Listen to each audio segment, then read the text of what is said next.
This is your home for St. Cloud State hockey, keeping you up to date on the NCHC. One-timer coming, they score! Ripped in! A bomb from Pervix! Women's WCHA. So Dana Rasmussen fires and she scores!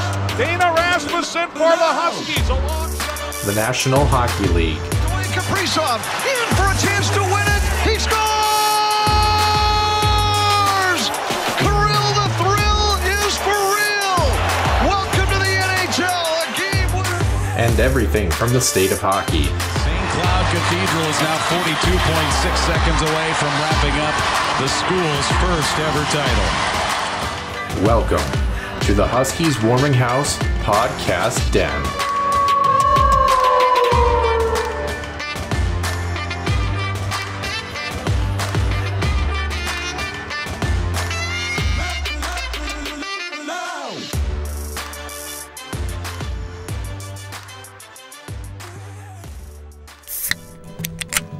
The Huskies Warming House podcast is also brought to you by the Soda Pod, home of MNCAA college hockey news and more.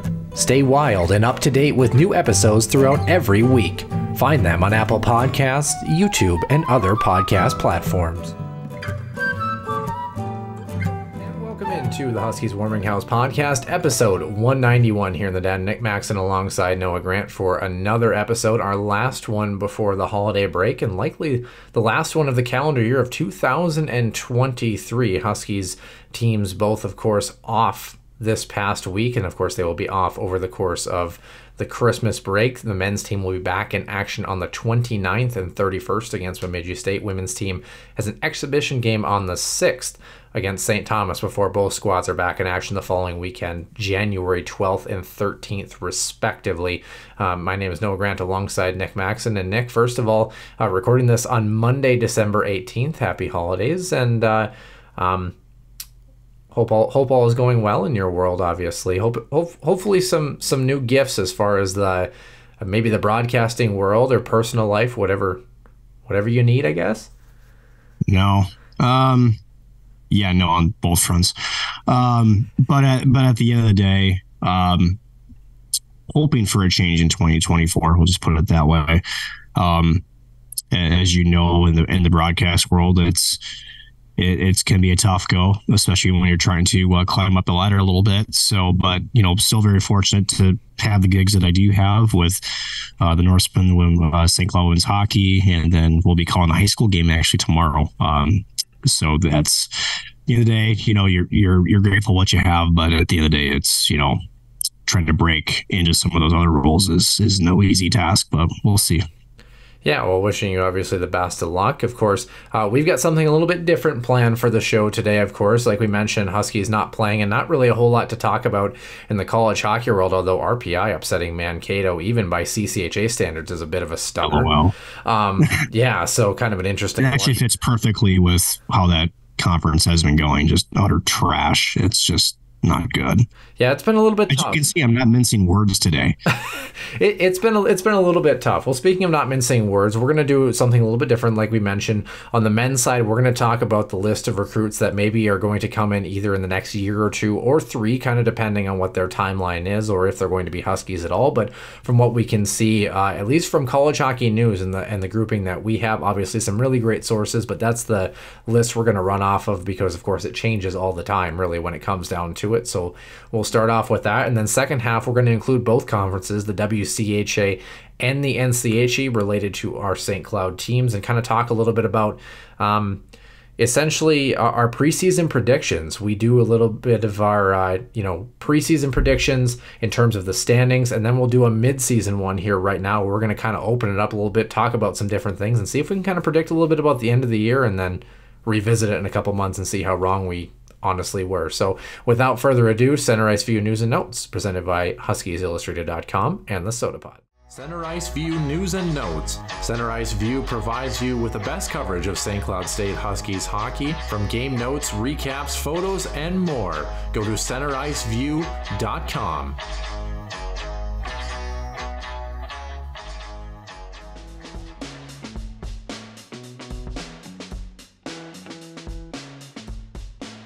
Episode 191. Happy end to 2023. My name is Noah Grant alongside Nick Maxon. And Nick, we're going to kind of start right off. St. Cloud State men's hockey, potential future freshmen that are going to be a part of this list. There's quite a few players to go through here.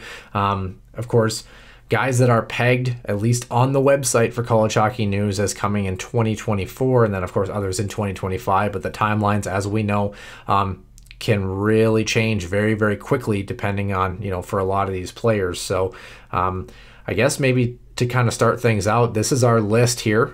We've got essentially, I want to say, if Mass serves me right, we've got 12 total players that we have a chance to maybe take a look at here next. So is there any particular order that you feel like you'd like to do this? Do you want to start with maybe some of the younger guys, or do we want to start with the guys that are quote unquote slated to potentially arrive as early as next year? Let's do, projected guys that may join next year and then work our way the other way. Okay, we'll just go right down the list. Austin Bernovic, of course, the Ham Lake, Minnesota native, 6'4", 201, and what a season he's having in Madison this year, Nick. 31 points, 18 goals, 13 assists, projected to maybe have north of 60 or even 70 points potentially. You never really know, obviously. That's just kind of an elite prospects thing that they like to put together. But, former U.S. national team participant, obviously has had a pretty good career at Totino Grace a couple of years ago. Is this the guy that you kind of felt like was maybe destined for a breakout season necessarily, Nick, or did it just kind of automatically just show up all of a sudden? I think for me, I've been waiting for Austin Bernovic to put what we knew he was capable of on paper, right? As you have his stats pulled up, when he's with the junior national team, third, fourth line player. He maybe played some top 6 minutes here and there, but he wasn't a guy that was a sure top 6 forward. And, the big thing for me was he has the size. He's 6'3". I think he's over 200 pounds. And from all that we know, his shot is a cannon coming off of his stick. So you wonder with the intangibles, and we see this a lot in this age group, right? Whereas you have bits and pieces of your game that's good, but sometimes it's maybe putting them together cohesively is where, you spend time in junior hockey and maybe some development camps, and you're trying to make yourself a well-rounded hockey player. And for Bernovic, I always thought he was close, but maybe was it just the sense of opportunity? Because again, you look at the U.S. national program and the skill set that they attract now, which is a compliment to USA Hockey. They've come a long way in terms of the development program and what they take on as far as those members of that club. But I always kind of felt like he was due. To answer your question very long-windedly, and if you look at his stats with the Madison Capitals, former St. Cloud broadcaster Drew Steele getting the chance to watch him night in, night out, the projections are pretty damn good, put it that way. And I think if there's anything St. Cloud is looking for is his shot. Again, 13 goals through 18 games, 31 points. Again, these are projections, as you can see on screen, through 62 games. But I think St. Cloud, with the coaching staff, has to be happy what they're seeing out of Austin Bernovic. This is the player that I think they thought they were going to get when they, I think, first recruited him like 2 or 3, if not 3 years ago. It's been a while for him. Again, the last thing is just the NOI signing. But, I always thought it was a matter of time with him. He just had all the tools, just didn't put them together. Or again, like I said, could have just been the lack of opportunity with the juniors to really showcase what he could do. He's taken every advantage of it down with Madison, and one of the top scorers, I think, in the USHL, if I'm not mistaken. Yeah, certainly. It's been a very good year for him. And, like you mentioned, when you're standing 6'4", 201, obviously a big body too. And we've talked about, some of these players that they assimilate quite well in terms of just their size alone. And then it's just getting up to speed with a Division I game. Yeah, I've been mighty impressed with his game, I think, to say the least. So, as you mentioned, probably one of the more premium players that the Huskies are looking forward to, a guy that will, unless something crazy happens, will probably most definitely make the jump for the Huskies next season, of course, coming in. And yeah, not really much more you need to say about him. He just offensively has been really dynamic. And like you said, it kind of feels like it's been a year where he matured a little bit in his game. And now he's kind of really grown into his body a little bit with that release. And he's able to shoot the puck a lot harder, and that's obviously evident in his stat line as well too. Next guy that we're going to take a look at here, Thor Bufflin, who of course has been on our list for a couple of years now as well too, the Roseau, Minnesota native defenseman. Could you imagine maybe who he might be related to? Obviously 12 points in 24 games, half a point per game player from the back end, more of an assist guy, but maybe could have, you know, somewhere close to 30 points this season potentially for the Chicago Steel in the USHL. Of course, he's kind of been around in different places. He played for the Norsemen a little bit, obviously played at Roseau High School as well too. And then, you know, is this a guy too where, you know, he's in his truly, if you want to be frank about it, his second full season in the USHL. Last year he had 10 points, played in 61 contests. Does he feel like a guy that is ready to maybe make the jump? We talk about production for defensemen, and sometimes it can be really misleading. You know, he's not the biggest guy in the world, 5'11", you know, but he's going to be 20 years old. He's a 2003 mid-July birthday. So, you know, is he somebody that you feel like is ready to make the jump? Yes and no. I think his skill set there, I watched him a couple years ago in St. Cloud when he was playing with Roseau, and was one of the smoothest skaters that you can watch from a defenseman. Also a very good game manager. He manages the puck really well. He goes up ice. He's not afraid to jump in. He makes the smart reads when he's on the offensive side of the puck, and more importantly was on the defensive side of the puck. The big thing with Thor was he's lanky, right? 5'11". I think that's for St. Cloud. The skill set's there, but he's needed to grow into his frame a little bit. And I still feel like he's still a year away. If you're asking me, I could be completely off the seat of my pants. There's no question his skill set is there. I think he brings an element that, like a Dylan Hadenhorn, that you're going to lose this year, that you probably going to desperately need to replace. But also these stat lines with, you know, height and weight aren't always 100% accurate. You kind of wonder, does he put on some weight during the season? Likely not, but it's a big off season for Thor, I think. Coming up this summer, I think if he puts on a few pounds, he maybe makes the case for it. So to me, he's questionable. There's no doubt with what I've watched. He's certainly a Division I talent, but I do worry about his size a little bit, more so the weight, because again, 5'11", he's certainly got the height, but in a very heavy league at times, so you have to be in the back end, especially be ready to absorb a lot of contact. And despite what maybe some players fleet of foot would tell themselves is, yeah, you think it can hit me? I try. No, everybody in this league is fast, right? So I think he's got to put on a little bit more weight for me to really be sold on that he's ready to make the jump to Division I. Yeah, absolutely. And you mentioned the lankiness too. I'm trying to pull up the Steel's website and see if I can take a look at their roster, which I can find pretty much about everything but, unfortunately, I guess statistics. Maybe we can try to go that direction here. This is just the USHL website though, so I'm looking for Chicago. I'm trying to see a little bit if we can get a little bit more on the player side of things here. There he is. Sometimes it's tough, right, Noah, because not every team puts those stats up. Yeah, he's listed at 5'11", 173. So again, like you mentioned, is he somebody that is going to fill out a little bit more in terms of development, or is he someone that is a lot bigger than maybe what we've kind of had listed here on paper? But not a bad season. I mean, when you're a half a point per game producer from the back end necessarily, the Huskies will take that addition. And we've seen that before where, you see guys that maybe were a little bit more offensively gifted, as far as like Jack Peart, for example, maybe didn't assimilate into that role necessarily. Dylan Anhorn was not a point producer, so to speak, when he came over to the Huskies. And all of a sudden he's really flourished in that role too. So sometimes, as we've talked about a lot with Brett Larson and company, being able to put a player in the right position as well too, in terms of where they are in the defensive core, makes a big difference. So it will be interesting to see if he's able to make the jump coming up next season. Now, Nick, this next one here, Lubomir Kupko, of course, the Czech native, playing for Des Moines in the USHL, had a really good year last year, 34 points, 17 goals, 17 assists, nothing to scoff about over 53 games.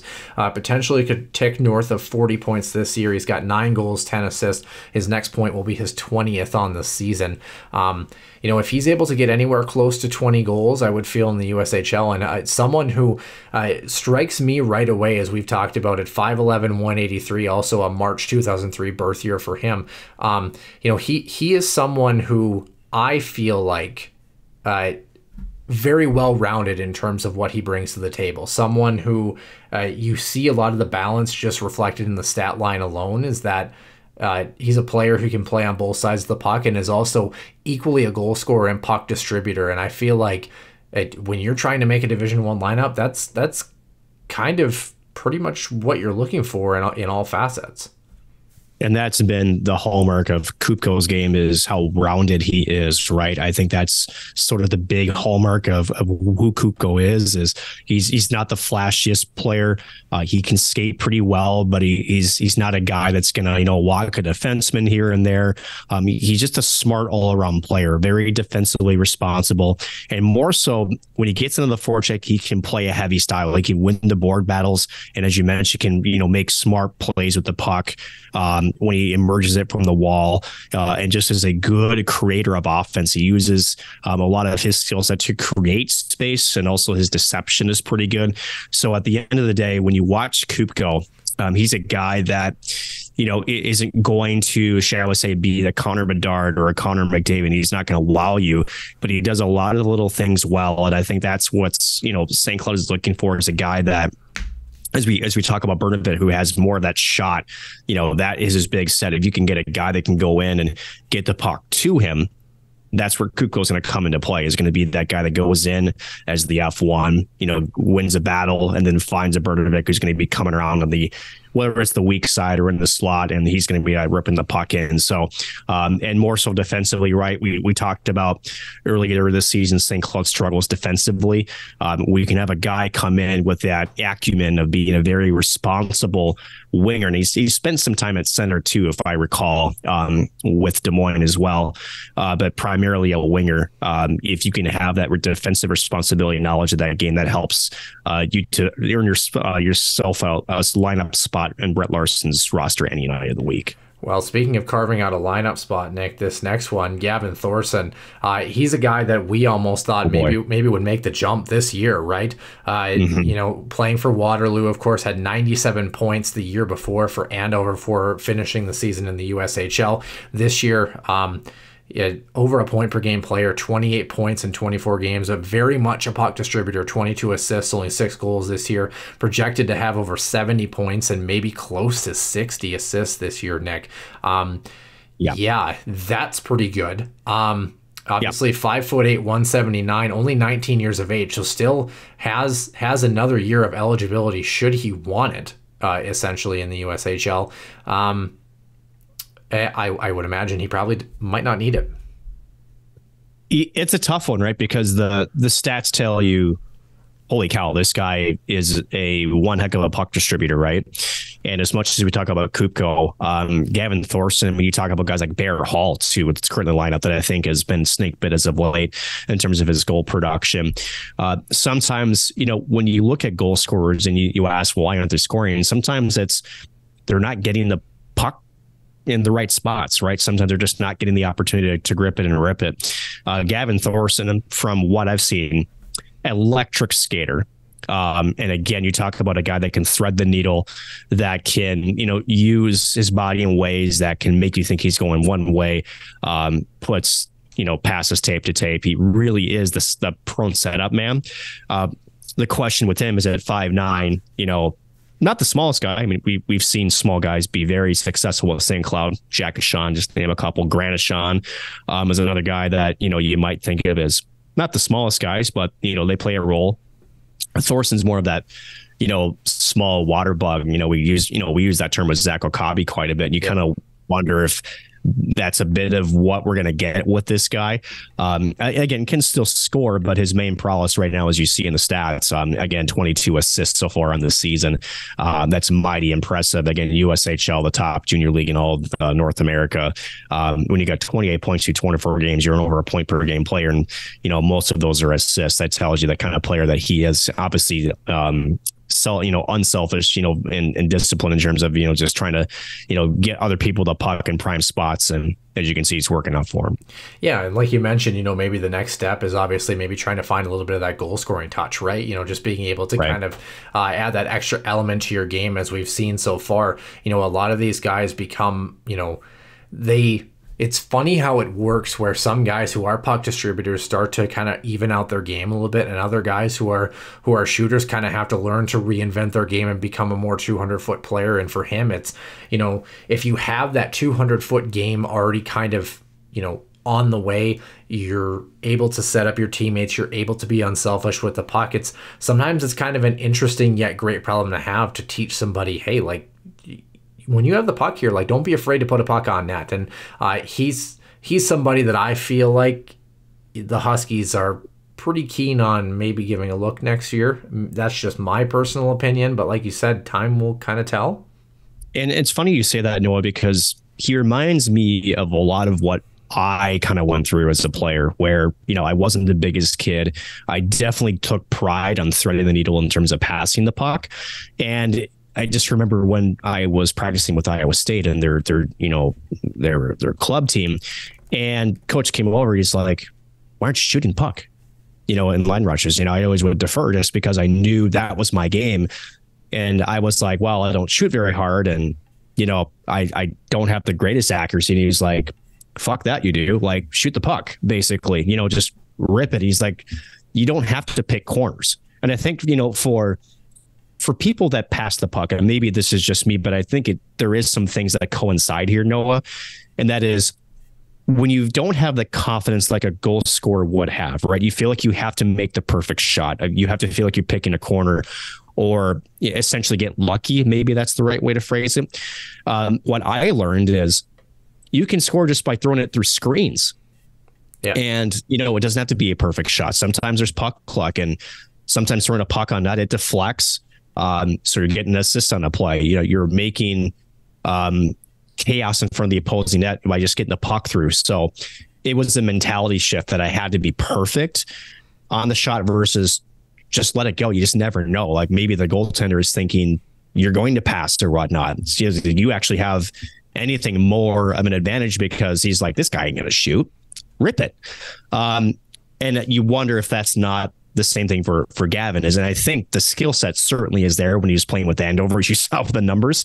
But sometimes with younger players, and as a 19-year-old, and I think, what's his face? Ryan Carter said this really well about Marco Rossi early on, or maybe even Brock Faber, is when you're paired up with like guys like Kaprizov or Zuccarello or veterans, I think the natural decision is you want to give them the puck because they're the proven NHL talent, right? Whereas sometimes you do it in a situation where, no, you have to shoot that puck. Like, you have to be a little bit more selfish because the situation actually says that's actually the better percentage of scoring, right? So I wonder if that's part of it with him. That's why I'm sort of on the fence with him in terms of, is he the guy that needs another year to kind of be more selfish with the puck? Not to say that that's what he should be doing, but you kind of wonder, 1 year of juniors, we've saw it with Barrett Hall, right? Maybe it is enough. I'm not in the room that watches every single minute of his film, and knowing that's the kind of player that he actually is. I wouldn't surprise me because St. Cloud tends to go with older players. But at the end of the day, you do wonder if another year would be good for him just to round him out a little bit. But I could see him making the jump too, because again, numbers are certainly impressive. Speaking of older players, someone you maybe wouldn't want to be on the fence with, Aiden Welch, at 6'2", 207, playing for Cedar Rapids this year, 13 points in 20 games. Someone who could be maybe just under a point per game player. I think a good year for him would be somewhere close to 35 or 40 points for him over the course of the season. Obviously, might not play in every game this year, but this one's an interesting one. Only 19 years of age, Nick.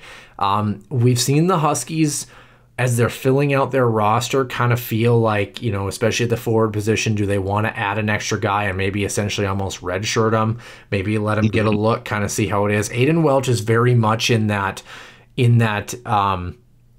the opposite of a poor man's Ryan Rosborough in some senses, where, you've seen the pedigree at the USHL, you haven't seen a ton of it yet.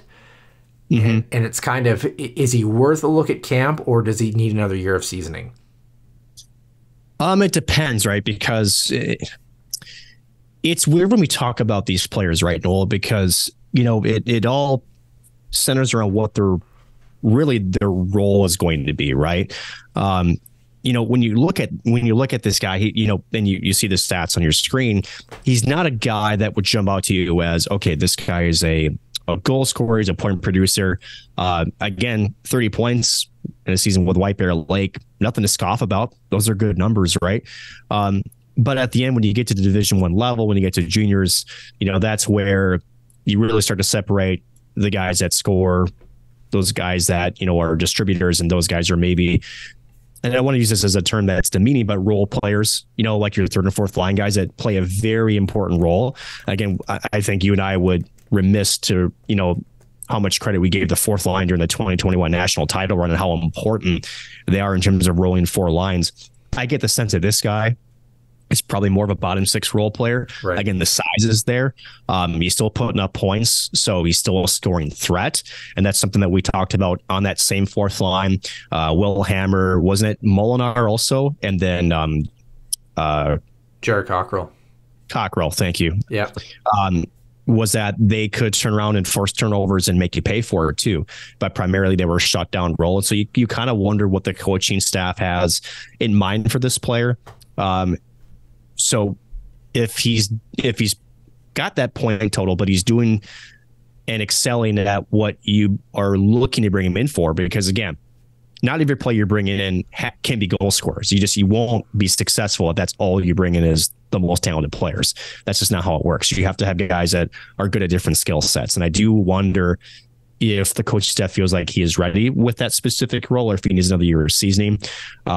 Again, he's still young, like you said, but you do wonder what the coaching staff feels. And again, the Huskies could be losing a good amount of talent coming up again with this their turnover. Well, here you go, Nick. Actually, I just had the page up right now. Zach Okabe, Kyler Kupka, Dylan Anhorn definitely gone. Two forwards and a defenseman, fifth-year players. Dominic Bassi, of course, rounding out his last final years. Vietti Mietin and Joey Molinar. So potentially four forwards, defensemen, and then a netminder. So three of those guys for sure, two forwards and a defenseman, will be on their way out. And that's where you mentioned with Thor Bufflin, is he going to get a look just simply because of that? Time is obviously going to tell, like you mentioned. Next player on our list, coming in also from White Bear Lake as well too. Road. Yeah, brother plays for Bemidji State, having a pretty decent season himself. Of course,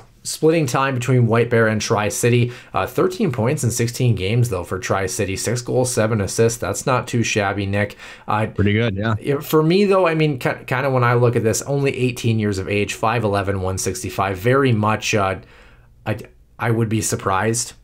I think it would take the Huskies losing more bodies than they anticipated, and I would also probably say maybe along the lines of St. Cloud would maybe look a little bit more transfer portal or a little bit older in that particular sense. Do you kind of feel that?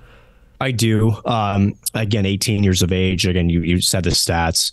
I think he needs another year of maturity, another year of rounding out his body. Again, it's more about the off season coming up in terms of putting some more mass on him that I think is going to be more of the crucial key, and see how he goes for year number 2.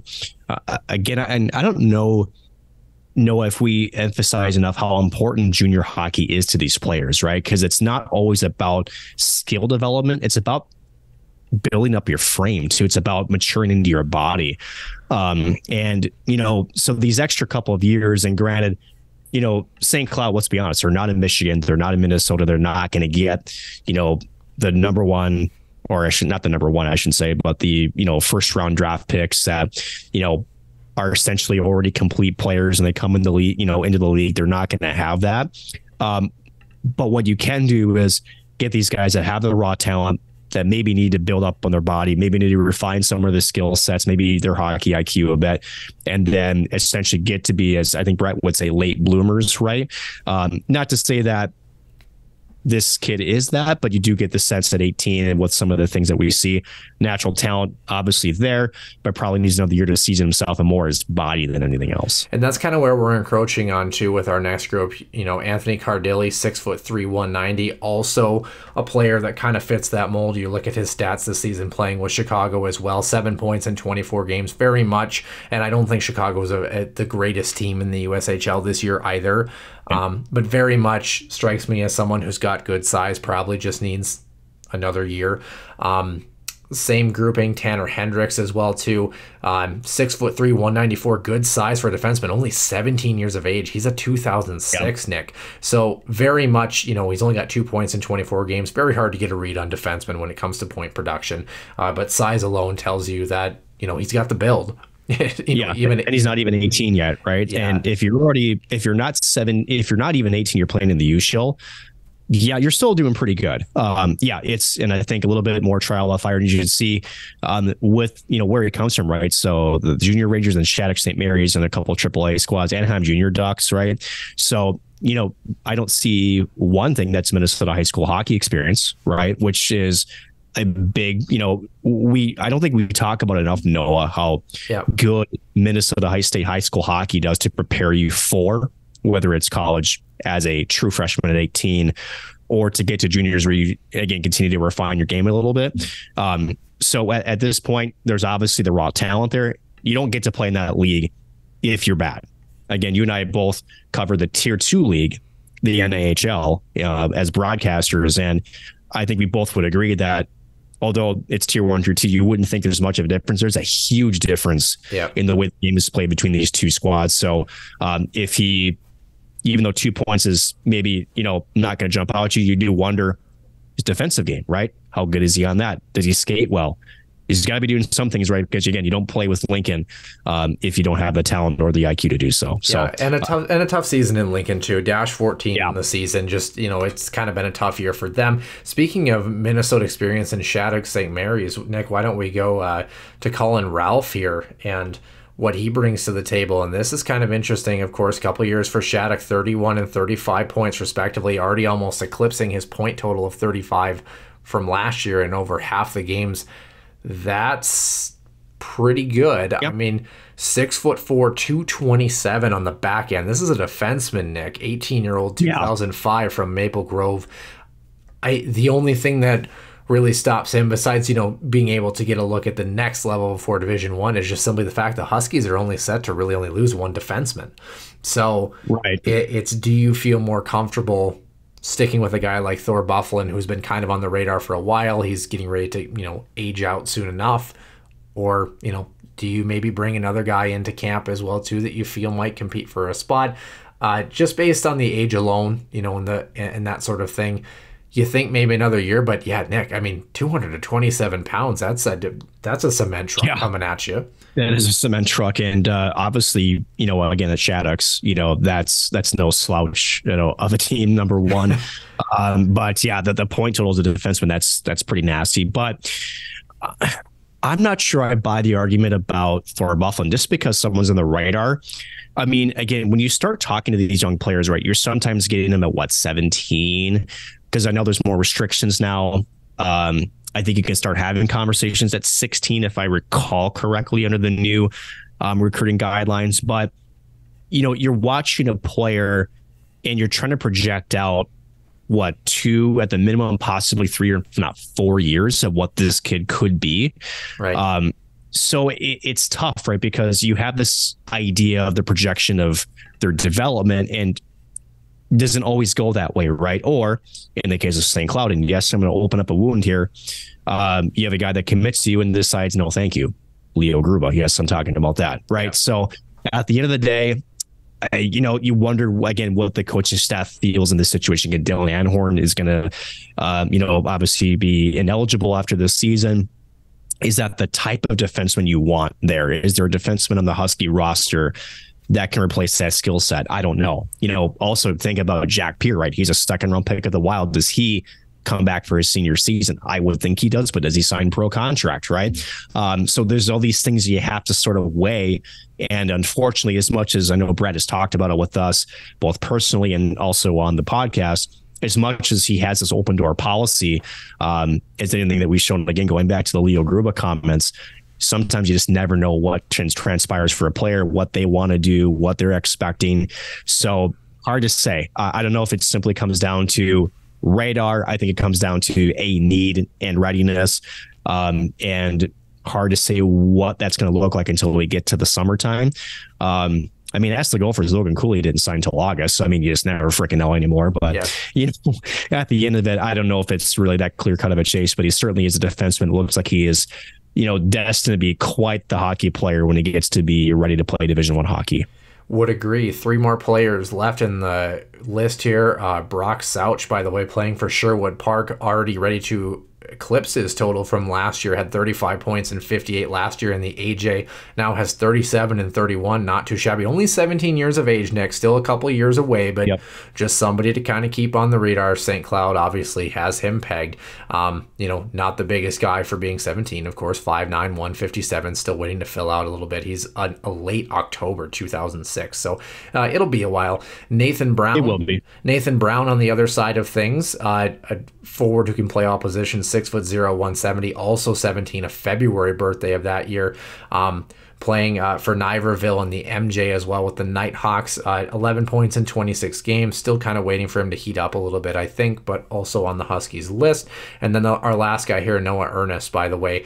Yes. Yeah, in the BC, 33 points in 43 games, 26 goals this season, potentially. Has 22 points in, 14 points in 18 games, almost a point per game player for the BC. A Roseau High native, by the way, only 18 years of age, 5'10", 168. He's a December 2005. Can't go wrong with those December birthdays, Nick. But again, someone who's not going to make the jump this year, but someone who is, someone who could mature very nicely if he fills out and continues to produce. 100%. And, the BC HL cases are always kind of weird too, because I think the most famous case, Mario Lucia, right, is it kind of brought to light outside the hockey realms, right? Of there's always this sort of, how do you want to call it? There's almost like this budding star that young hockey players feel like they, if they go to and play junior hockey in Canada, that is sort of like the bee's knees kind of a thing. Yeah. Not to say that isn't bad, right? But you do wonder what the next step is for him. Does he stay in the BC another year? Does he go home and play for, say, the USHL? What's next for him? Hard to say. I would say the BC travel schedule is not fun. That we can say. But at the end of it, that's the other cool thing about players in this age bracket. You kind of get to choose your own path of development, whether that's here, high school hockey, junior hockey. Do you go up in the BC? Do you go try your luck in the CHL? You don't, at the end of the day, you're trying to find the best path to get you to be the best hockey player you can be. A lot of variety there. Again, we talk about AJ, Manitoba Junior League, BC, the British Columbia Hockey League.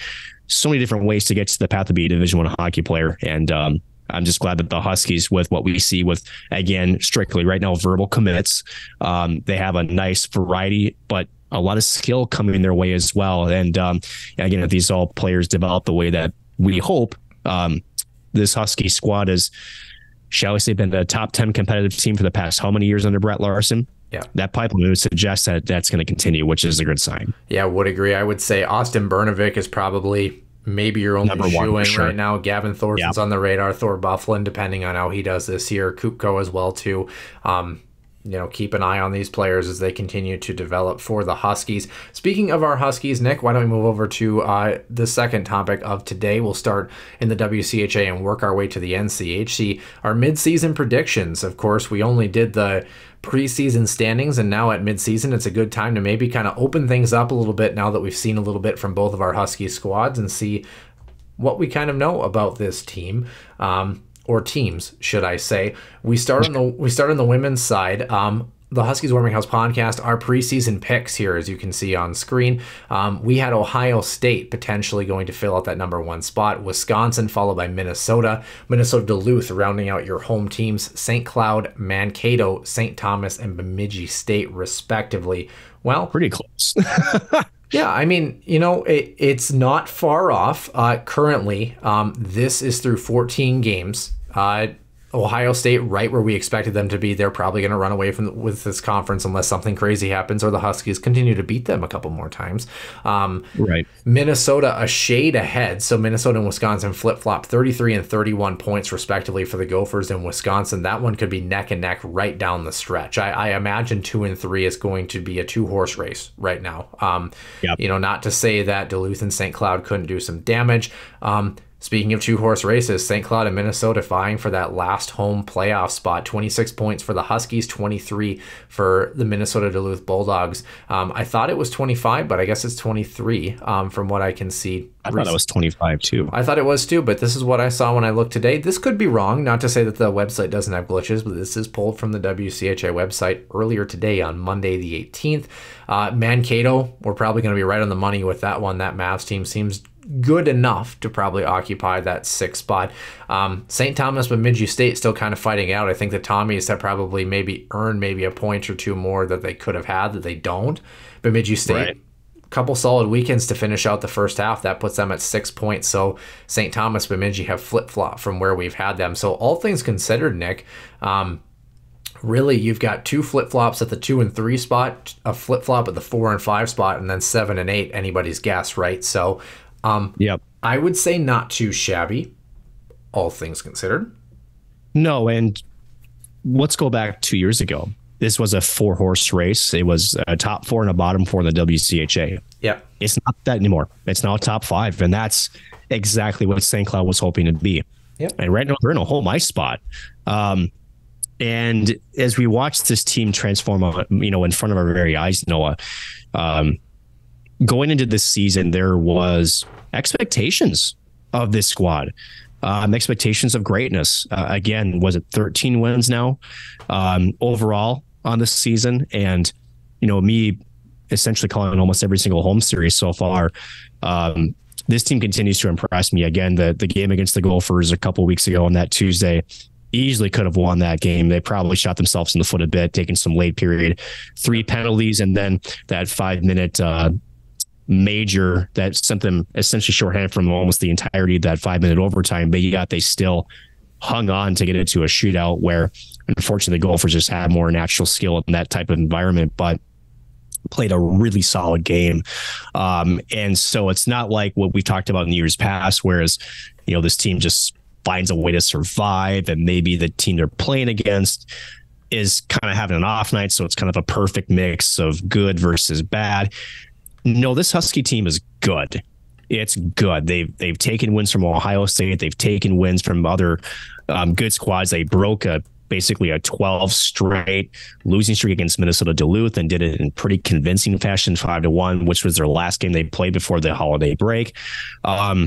This team really does have its sights set on a home playoff spot. And it's funny because I asked a couple of the St. Cloud folks before the holiday break, what the plan would be for a home WCHA playoff series, and they said we actually have no idea. It's been a while, and they said it in the most exciting, like, we hope we get this chance because right now we do have a really good chance to do this. And there's a lot of hype. Again, almost 700 folks, Gophers fans traveling up for that game. There's real hype around this squad. There's respect around this squad that's being earned in a relatively short amount of time. And again, second half of this, of the schedule is going to be a gauntlet. Again, you're seeing these high flying teams all the way through the lineup. You have opportunities, and now for St. Cloud, what's the next step, right?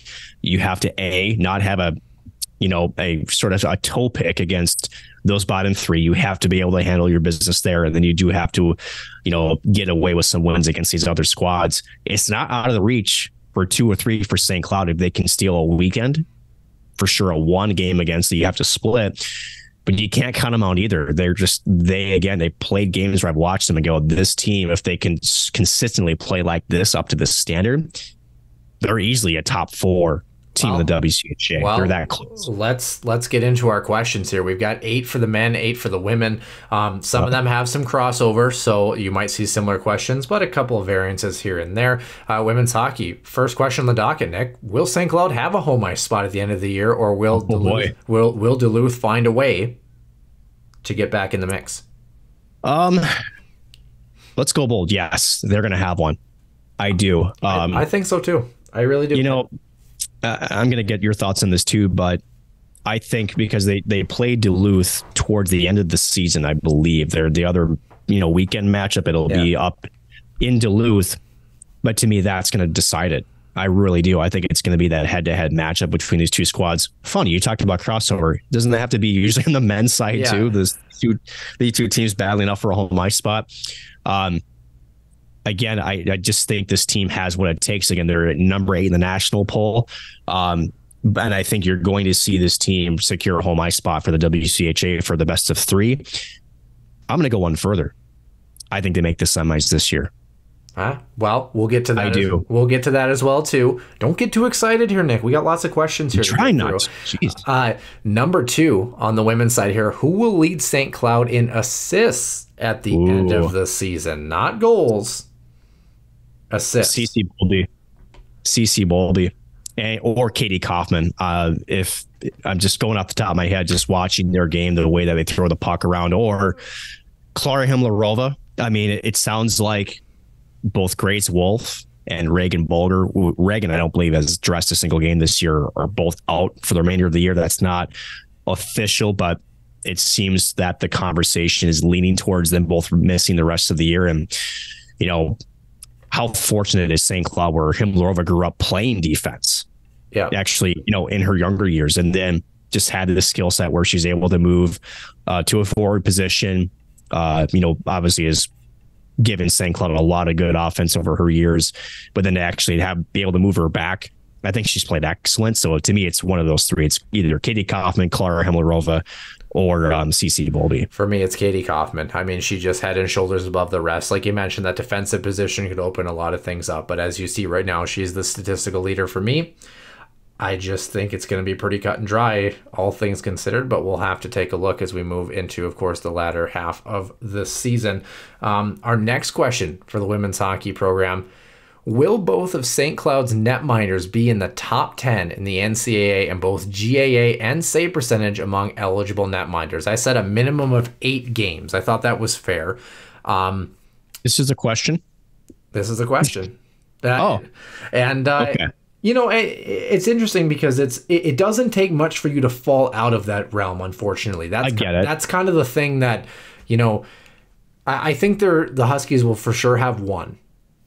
The question is, will they have a chance for both? The question is, will they have 2? They've got a pretty tough second half of the schedule. Don't forget if they make the playoffs too. This is part of the mix too. This is not just a regular season thing. So if they, if the Huskies somehow get shelled 8-1 by somebody, that changes things really quickly, right? So it does. And but I will tell you this: the one thing that I've been impressed on is, first, Sonny Hole is just on a whole nother level right now. Showback.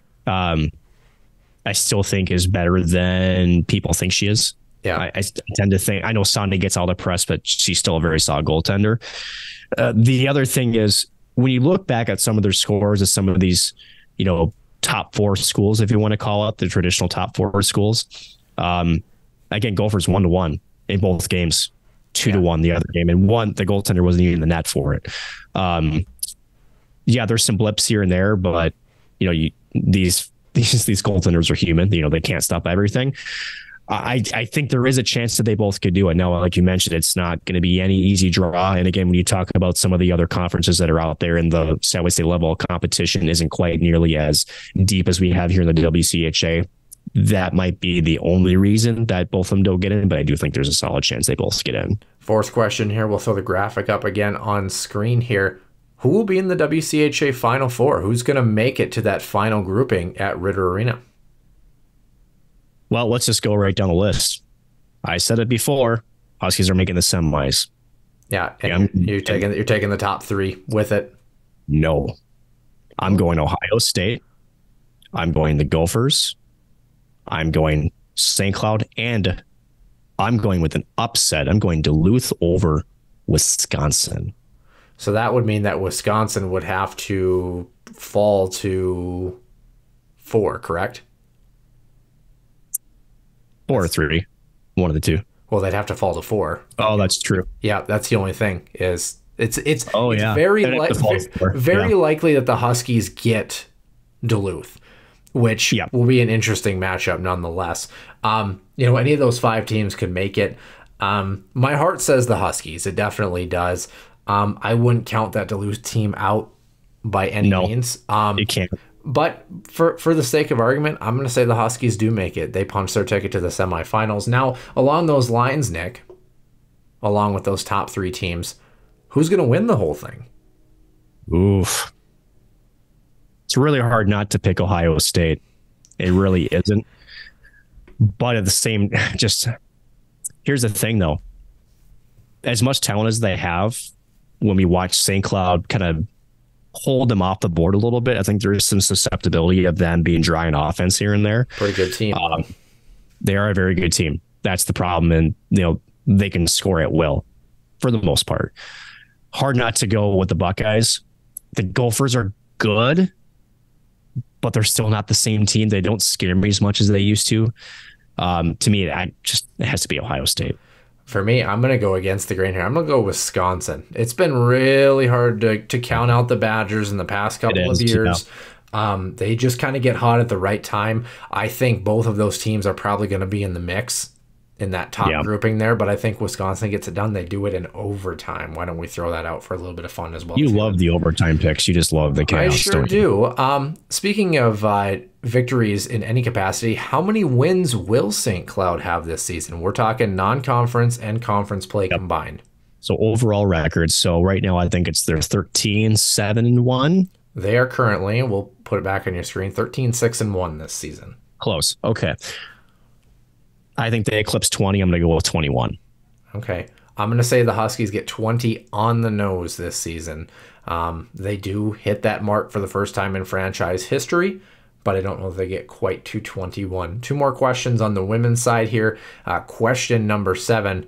Will the Huskies be an NCAA quote-unquote auto bid? Obviously, the committee makes the final decision, but will they be an auto bid as far as the pairwise is concerned?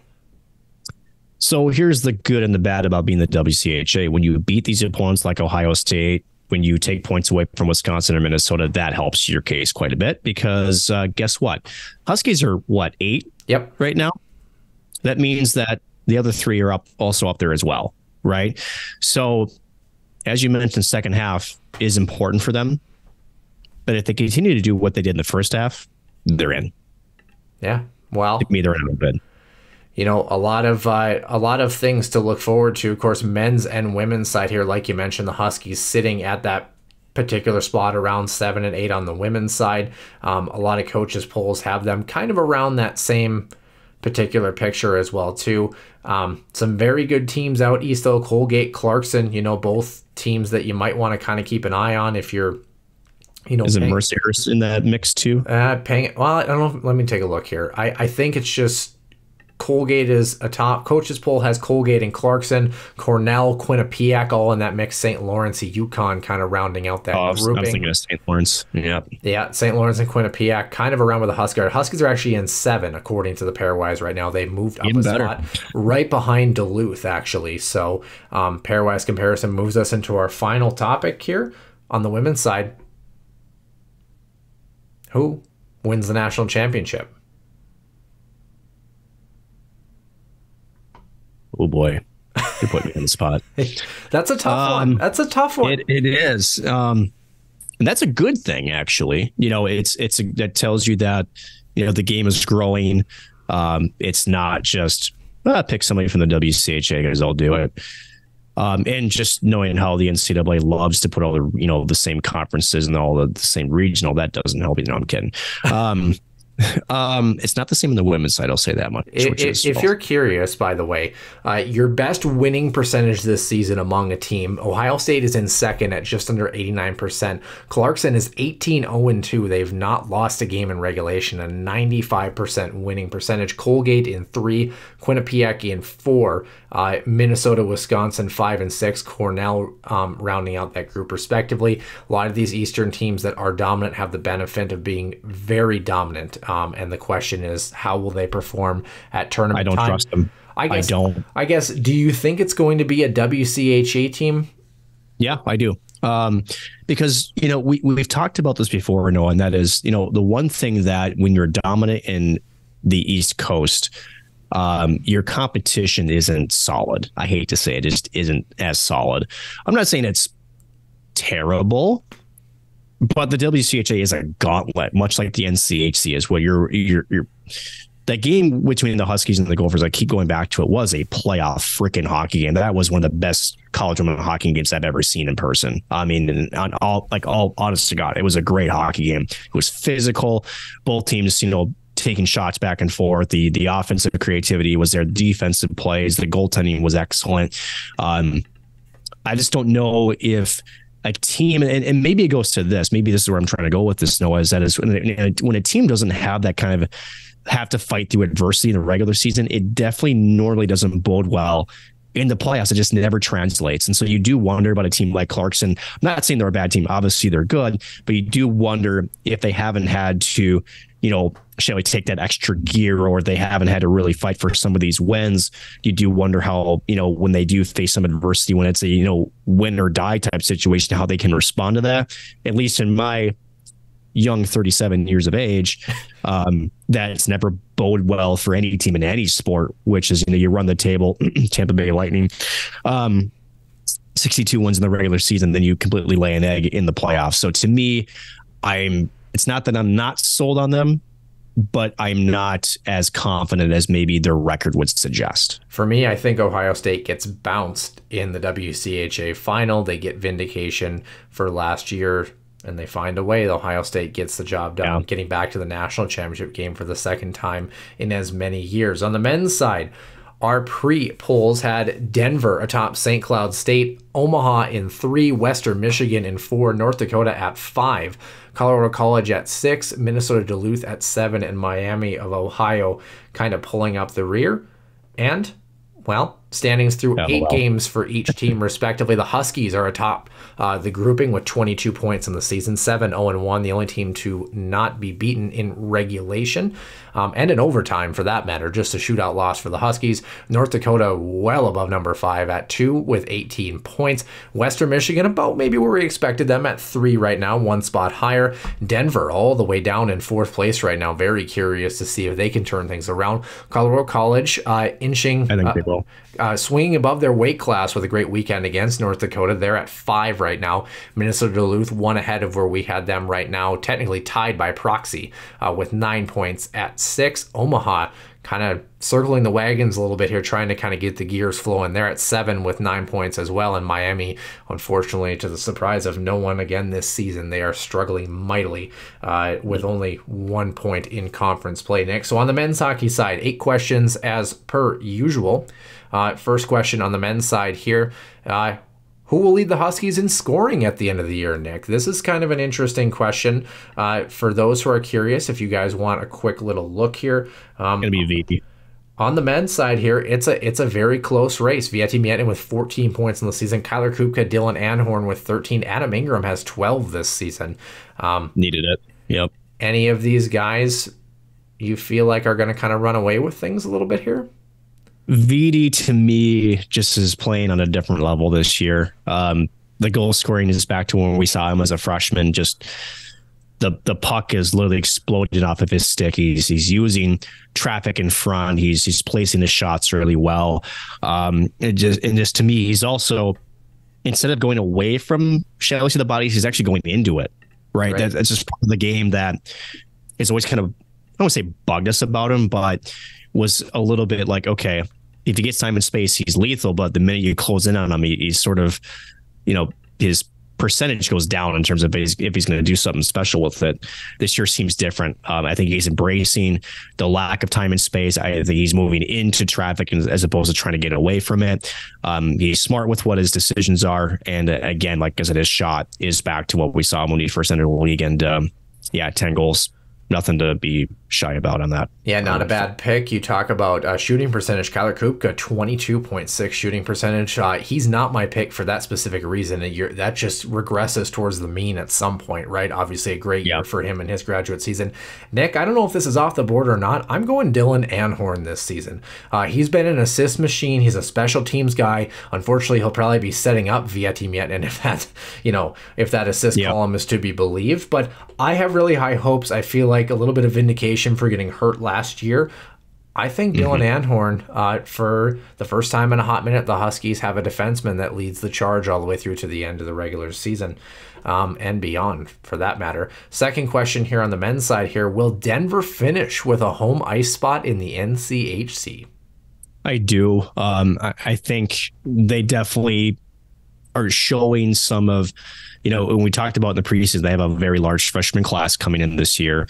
So I think they're working through the kinks. They've got the raw talent. I know you talked about Colorado College. To me, CC is fine. Like you said, punching above their weight class. I'm not sure if I look at it that way. I think CC's also starting to come in their own a little bit, and good for that program. Again, we've been very high on, their progression as a program and, coming away from where some other teams are currently at. They're one win away from being tied with Denver. They are. And, at the end, I think we need to kind of set the table here between third place at 14 points and Omaha at 9. That's a weekend. Yep. Literally, that's a sweep in Omaha.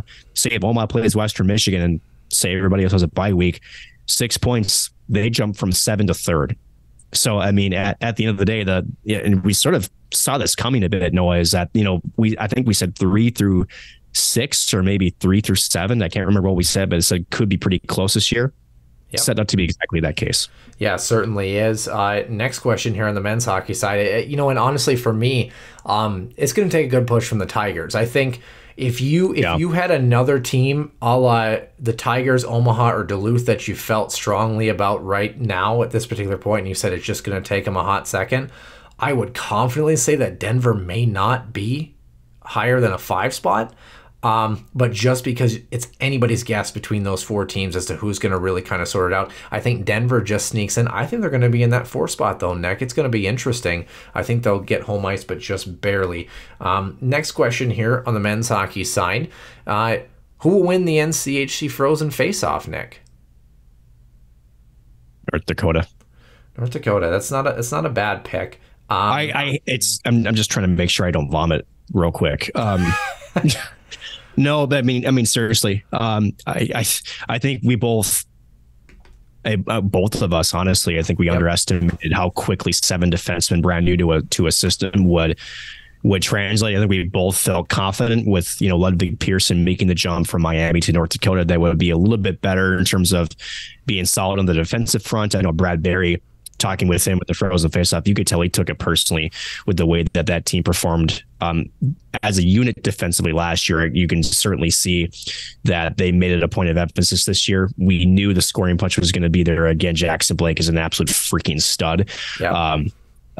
Other guys are contributing, but more so they've got the best goals for, goals against differential, I believe, in the NCHC right now. Overall, to me, they're the most complete team, and it would be shocking to me if they are not the team that hoists the cup at the NC Frozen Face-Off. Yeah, I like the pick. I'm going to go with St. Cloud. I think they repeat for the first time in program history. The Huskies get it done. I believe they're probably going to play North Dakota, though. I would not be shocked about that. That just seems like a matchup destined to happen. We'll have to see. Next question. Number 5 here in our men's grouping. How many conference regulation losses will the Huskies have this year? Currently have 0. They could have a maximum of 16 if things go really south really quickly. Yeah. Not to be, Miss Cleo, but that's not going to happen. But I'm going to go with 7. Huskies, okay. So that would be one sweep the rest of the way, and then essentially a split. Again, you talked about they haven't seen North Dakota yet. Yet this season, they still got some really tough opponents coming up, plus a heavy road schedule also on the docket too. So yeah, I see 7. Now, granted, if 7 regulation losses is all you have in a conference play, that's still pretty freaking good. So I think 7. I'm going to go with 5. I explain. I think I think the Huskies have given themselves a chance in the first half of the season, and where I go with that is I don't disagree that the Huskies might be hitting splits all the way down the line. I just don't think they're going to be in regulation. I think this team's good enough to garner points beyond regulation. I think they may have more than 5/6 losses if you count the shootout loss against Omaha in the first half of the season when it all is said and done in conference play. But I don't think any more than that are going to be in regulation. Huskies may lose more games. I just don't think they're going to be in regulation. So I'm going to go a little bit bold here. I'm going to say 5 for this group on the men's side. 3 more questions here. The second to last one is a bit of a doozy, Nick, so hang in there. But number 6, same as the women's side. Will the Huskies be an auto bid? Sitting around 13-14 right now. Non-conference certainly hurt them a little bit. Will they find a way back into the NCAAs by committee? So it's funny you asked the question because I asked Drew Cove this on MHKY earlier this week, about the Gophers because they are right in the mix. At 12th, right at 12, right? And I asked, 12, you're sort of there, but you're not feeling safe. And, he apparently told me that, well, there's 6 auto bids. So yeah, no. So I guess it's simple math. No. 13 is in danger territory for sure. And it could be, shall we say, we said this before also this week in NCAA, that the Midget Series actually, because of their non-conference record, is a lot more important than I think people realize in terms of their pairwise seating. Yep. Especially with how poor the CCHA is. Especially Mankato. Oh my gosh. Yeah. So at the end of the day, I do feel it's going to be close. I see the Huskies at maybe somewhere between 11 and 9. Yeah. But so that would say yes and out a little bit, but it's not going to be comfortable like they were last year, where they kind of, again, the non-conference actually kind of buoyed them through that 9-game stretch of conference play. This year it's different. Their non-conference schedule is actually going to be more of an anchor. And again, if it'll help if they can take care of business against Midget State, which, as we've talked about, is a different team this year. They're not the trap neutral zone team that tries to make you trip over yourself and then take advantage, on a turnover. They're playing not a Tom Serratori type style of game right now, and that's actually kind of exciting. I think they're playing a more modern brand of hockey, and I think they're trying to figure things out as they go on, and they're an exciting team to watch. So this is not an easy matchup either for St. Cloud, especially out of the holiday break. They need both, and if they do, they'll be in a better spot. But I see them as a little bit, but anywhere from 11 to 9. I'm going to put them right at 9, and that kind of leads us into our big doozy of a question here, Nick. The last one is pretty cut and dry, but this one, oh boy. Who will the 16 teams be in the NCAA tournament? Name as many as possible, breaking it down by conference. So you're killing me, Smalls. So let's have some fun, shall we? Okay. I do have all the standings for the conferences pulled up here on the webpage, so we can at least go that direction first. Okay. Thanks for the help on that. You're welcome. Well, we're gonna start with Atlantic Hockey, which is a bit of anybody's guess. Clearly, it's going to be the auto bid who wins the conference tournament. There's no doubt about that. Yep. The question is, who's that going to be? Oh boy, I would say pick a name and run with it. Honestly, at this point, probably just because it gives Huskies, fans tremors. Let's go with the American International. Let's go with the AIC. I'm going to go with Sacred Heart. I'm going to go kind of in order from where we've seen strength of grouping here. An independent could make it here, Nick, but I don't think so, honestly. I mean, Alaska's sitting at what? ASU is 13-3-4 this season. Yeah, but their pairwise points had some bad losses. Their pairwise points percentage is 700. I wouldn't count them out, but it would be really interesting. For the sake of argument, we'll say no. I am counting them out, just for the record. ECAC, Quinnipiac, certainly. Will be there. Does anybody else make it? And the question is, are they an auto bid or do they win their conference tournament? I think they're both. I think they win the conference tournament, and I think they're an auto bid. I don't see anybody else making it from here. I really don't. Yeah, I think that's a fair assessment. CCHA, St. Thomas is out. Damn, that was my pick. I'm kidding. I would say there's probably only one team coming from this grouping. There is, and that's it. Who's it going to be?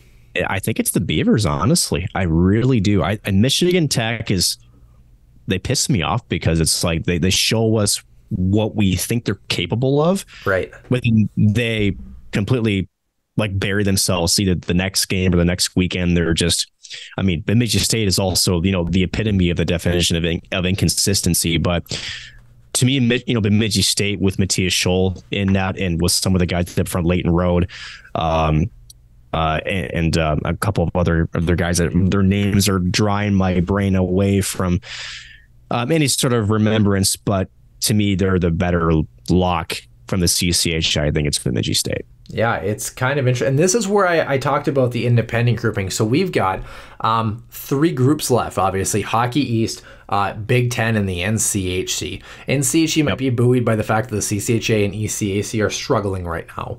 Quite a bit, yeah. That's where I talk about the independents. I don't think it's necessarily out of the question. It would take a lot, but I don't think it's out of the question. Well, Arizona State's at 16 right now.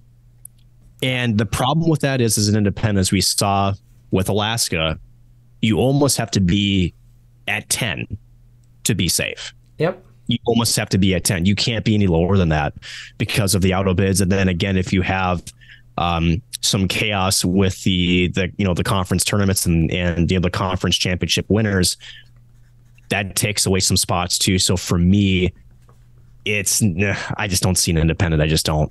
Unless Arizona State goes on a run, but even if they did, I still feel like a lot of the other conferences, which will get you, just have the better talent, have the better position to be in a top 16 role. So here's the rub here, Nick.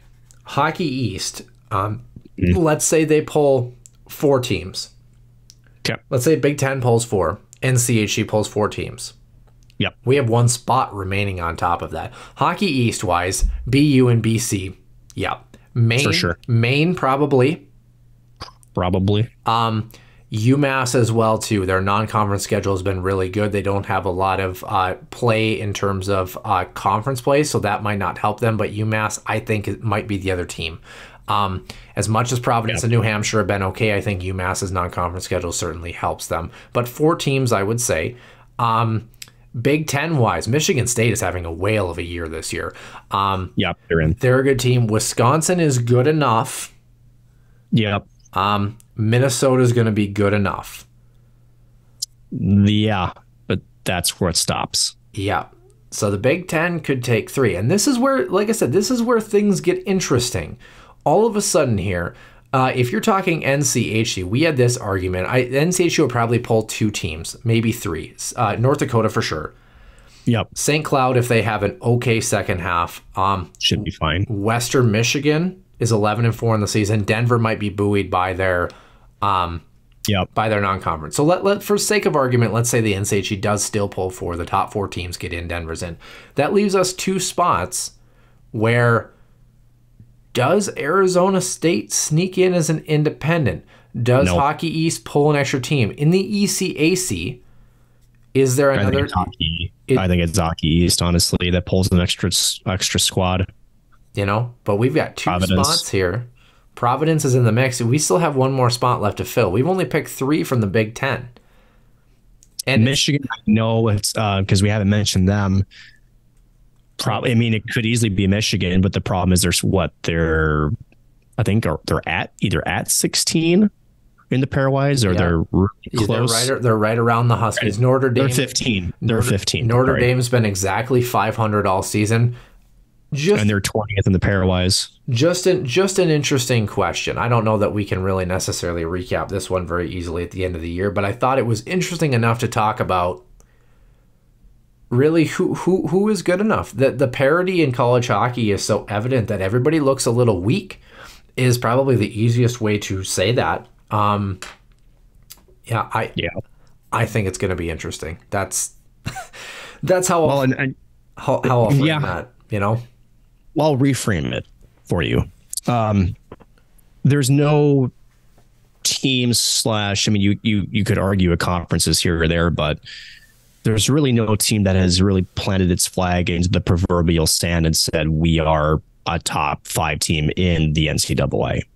Yeah. I just haven't seen that yet. Maybe one of the Boston teams. Maybe. I think Quinnipiac is pretty good. At the end of the day, you know, we have a situation where your top 16 isn't as cut and dry as it hasn't been in years past. And that, to me, overall is a good thing. Yeah. The bad thing is, if you're a Huskies fan, that also means, as we talked about, there's work. These games, they have work to do. Yes, they do. And again, their non-conference has not helped their case. But at the same time, makes it fun, right? Because if you take that same framing into the NCAA tournament, and as we'll see who wins the national championship, right? It's up in the air, Noah. It really is. Yep, that's our final question. Who does win the national championship? Final question. Bentley. Just kidding. I knew that would make you laugh. Wow. I know. Actually didn't make you laugh. For those who are curious, Boston College and BU round out the top 2 coaches poll. Quinnipiac, North Dakota, Denver is still somehow at 5. As far as pairwise, it's BU, Quinnipiac, Maine, BC, and North Dakota. So I have 2 answers for this. One's the sexy pick because I think it's on everybody's radar. I think North Dakota has a good chance. I'm going to go off the beaten path a little bit here. I think Sparty and Michigan State has also a damn good shot to go in. That's not a bad pick. Those are my 2. Plus the colors match, so it makes sense. Right? How cool would it be to see Maine back in the Frozen Four? That would be cool. Or just back in the tournament. Yep, they're at 8 in the coaches poll. They've got 2 first place votes though. Nick, oddball shot. Why not? As much as we love our Huskies, Maine Black Bears. Why not? Because we've seen in years past in the NCAA tournament, teams like that, people look at them and say, oh, we've got Yale, or oh, we've got Quinnipiac, easy peasy lemon squid. No, suddenly it's not. Suddenly they're on a run, and it's... No. And mind you, the Black Bears were on unfortunately, the opposite end that put the Gophers back into a national championship. That, you know, that's a storied program that unfortunately probably since then, probably since that era, that has not really had the success that maybe we were used to seeing in the early 2000s / the 90s. I mean, that was a scary program. Yep. Could you almost compare Maine's trajectory with Colorado College's a little bit? Yeah, throw a UNH in that a little bit too. They were not too bad around that time period too. And college hockey, a lot of fun left to be had. Women's hockey will be our second team in action. Men's hockey, of course, the 29th in Bemidji, 31st. That's Friday, Sunday. That Sunday game, I believe, is at 4 o'clock at the Herbrooks National Hockey Center. Some non-conference games against Bemidji State. Then the men are off for a week before getting back in action the 12th and 13th at Denver. Women have an exhibition game on January 6th. It will not be until 2024 that the women play again. St. Thomas, they play before getting back into conference play. Mankato will be the opponent on the 12th and 13th, of course. So we'll have the next time we come back, of course, we will have some hockey to recap. Not sure if we'll record on a Monday or Tuesday, depending on that Sunday game. We, of course, will not be back next week because of the Christmas break. We hope you have a safe, wonderful, and happy holiday from Nick and I at the Huskies Warming House podcast, and we will see you soon in the den for episode 192. Have a great holiday and a great flip to 2024.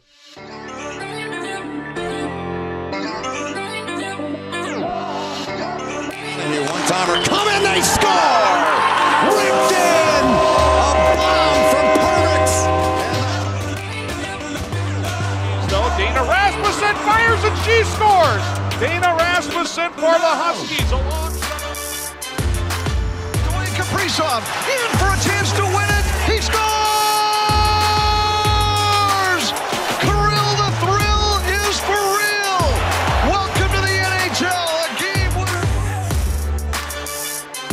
St. Cloud Cathedral is now 42.6 seconds away from wrapping up the school's first ever title.